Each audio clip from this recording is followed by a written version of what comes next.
Story 1: The White Figure in the Cornfield. That summer, 16-year-old Jake decided to spend his vacation working at his grandparents' farm. The farm was in a remote countryside, surrounded by endless cornfields stretching to the horizon. In the first few days, everything seemed normal. He helped his grandparents feed the animals, water the crops, and even learned how to drive a tractor. One late evening, as he walked back from the barn to the main house, he noticed a faint figure moving between the corn stalks. Under the pale moonlight, it appeared to be a woman dressed in white, slowly walking through the towering rows of corn. At first, he thought it was his grandmother, but then he realized something strange. His grandmother never went into the fields at night. Jake tried to focus his eyes, but within seconds the figure disappeared into the shadows. A chill ran down his spine. It could have been a trick of the light, but something about the way the figure moved unsettled him. The next morning, he told his grandparents about what he had seen. They exchanged a glance, their expressions unreadable, before telling him to ignore such things. Their reaction only deepened his curiosity. In the nights that followed, the figure kept appearing. Each time, it stood at a distance, as if watching him, but whenever he tried to approach, it would vanish into the darkness. Unable to bear it any longer, Jake decided to investigate. One night, he grabbed a flashlight and stepped into the cornfield the moment he saw the figure. Moving carefully through the thick rows of corn, he shone his light in every direction. The air felt heavy, the wind had stopped, and the usual nighttime sounds had faded into silence. Suddenly, the figure emerged right in front of him. Its pale face was hollow, its dark eyes empty, and its lips slightly parted as if trying to speak. A wave of fear paralyzed him. He couldn't move, as if an unseen force held him in place. Then, in the blink of an eye, the figure dissolved into nothing. Jake sprinted out of the field, gasping for breath. He knew what he had seen was real. The next day, when he asked around the village, he learned the chilling truth. Years ago, a woman had gone missing in that very cornfield. She had wandered in one night and was never seen again. Since then, on moonlit nights, her ghost had been spotted, forever lost among the corn stalks, searching for a way out. Story 2: The Harvester in the Darkness. In 1998, Robert, a farmer in a small Midwestern town, spent his days tending to the wheat fields that had been in his family for generations. The fields stretched endlessly, golden waves swaying in the wind.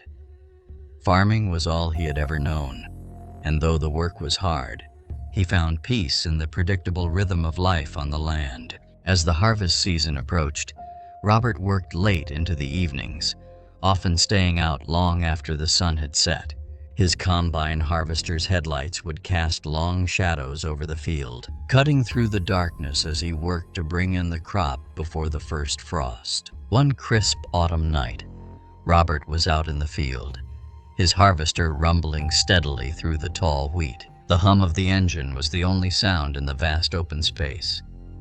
Then, out of the corner of his eye, he noticed another harvester moving parallel to his, just a few rows away. At first, he thought it was a neighbor lending a hand, but something about the way the other machine moved seemed odd.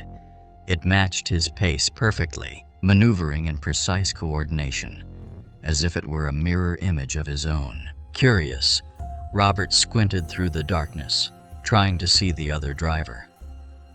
Under the pale glow of the moon, he saw a figure in the cab, an older man with silver hair, wearing an old work jacket that looked eerily familiar. A strange feeling settled in his chest.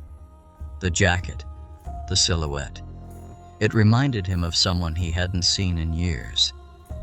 Then, realization struck. It looked exactly like his Uncle Don, who had died in a farming accident back in 1983. A chill ran through him. His hands tightened on the controls as he forced himself to focus on the machine ahead. It couldn't be. Don had been gone for 15 years. He had been there the day they found his uncle's overturned harvester at the edge of the field, crushed beneath the weight of the machine. Robert turned his own harvester sharply, intending to intercept the other machine. But as he moved closer, the second harvester suddenly veered off, fading into the darkness beyond the reach of his headlights. Heart-pounding, he brought his machine to a stop. The night was eerily silent, the hum of the other harvester now completely gone. There were no tracks in the soil, no sign that any other machine had been in the field. He sat there for a long time, staring into the darkness, trying to convince himself that he had imagined it. But deep down, he knew what he had seen. The next morning, he told his wife what had happened. She didn't seem surprised. Instead, she handed him an old, weathered photograph. It was a picture of his Uncle Don, standing beside his harvester, wearing the same jacket, the same determined look on his face. From that night on, Robert never worked past sundown again. He couldn't shake the feeling that Uncle Don was still out there, watching over the fields, forever bound to the land he had given his life to. Story 3: The Old Farmer's Ghost. In a quiet, isolated village, far from the bustle of the city, an old farmer named Samuel lived alone on the land his family had owned for generations. His farm stretched over acres of golden barley fields, and he spent his days tending to the crops and maintaining the farmhouse. The village was small, the kind of place where everyone knew each other, and life moved at a slow, predictable pace. Samuel had always been a practical man. He believed in hard work, the changing of the seasons, and the simple rewards of farming. He never put much thought into ghost stories or old superstitions. But as the years passed, something began to change. It started with the laughter. On some nights, as he sat on his porch after a long day's work, he would hear a deep, raspy chuckle drifting across the fields. It wasn't the sound of a young man, nor was it cheerful. It was old, weathered, almost mocking. At first, he dismissed it as a trick of the wind or the distant voices of neighbors. But as time went on, the laughter grew more distinct, more deliberate, always coming from the same direction, the middle of his field. Then came the footsteps. Late at night, when the world was still and quiet, Samuel would hear slow, heavy steps moving through the dry grass. They never came near the house, always staying just at the edge of the field, as if someone, or something, was pacing, watching. Determined to put an end to his unease, Samuel decided to investigate.